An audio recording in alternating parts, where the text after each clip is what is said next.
নমস্কার প্রিয় দর্শক বন্ধুরা, ডেমোক্রেসি খবরের আড্ডা চ্যানেলে আপনাদের সবাইকে ধন্যবাদ। রোজভ্যালির টাকায় চীন ঘুরেছেন।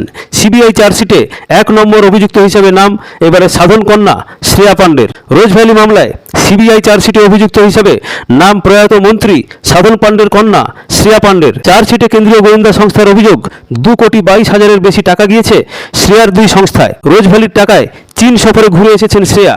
চার্জশিটে বিস্ফোরক দাবি করেছে সিবিআই। উড়িষ্যার ভুবনেশ্বর আদালতে রোজভ্যালি মামলার চার্জশিট জমা দিয়েছে সিবিআই।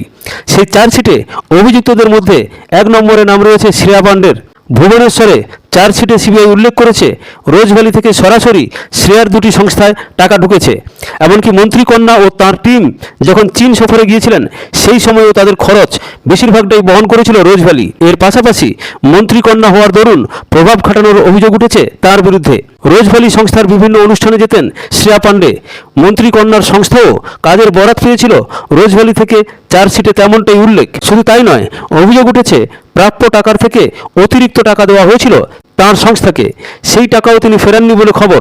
শুধু তাই নয়, কেন্দ্রীয় গোয়েন্দা সংস্থার দাবি রোজভ্যালি একটি চিট ফান্ড সংস্থা জানার পরও শ্রেয়া সেই সংস্থার ব্যবসা বৃদ্ধিতে সাহায্য করেছেন।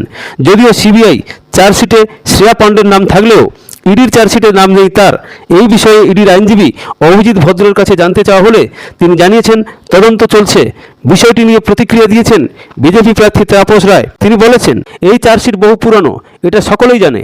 রোজভ্যালি কেলেঙ্কারিতে সুদীপ বন্দ্যোপাধ্যায় হলেন 1 নম্বর অভিযুক্ত, জামিনে রয়েছেন। তৃণমূল মুখপাত্র অরূপ চক্রবর্তী বলেন, চার্জশিটে অনেক লোকের নাম রয়েছে। যেদিন তাপস রায়ের বাড়িতে গিয়েছিল ইডি, ওনার ফোন বাজেয়াপ্ত হয়েছিল। সেদিন শুভেন্দু অধিকারী বলেছিলেন তাপস রায় বরানগর পুরসভা এলাকার চাকরি চোর। এখন অবস্থান বদলেছে, তাই সারা ভারতে এই রাজনীতিই চলছে।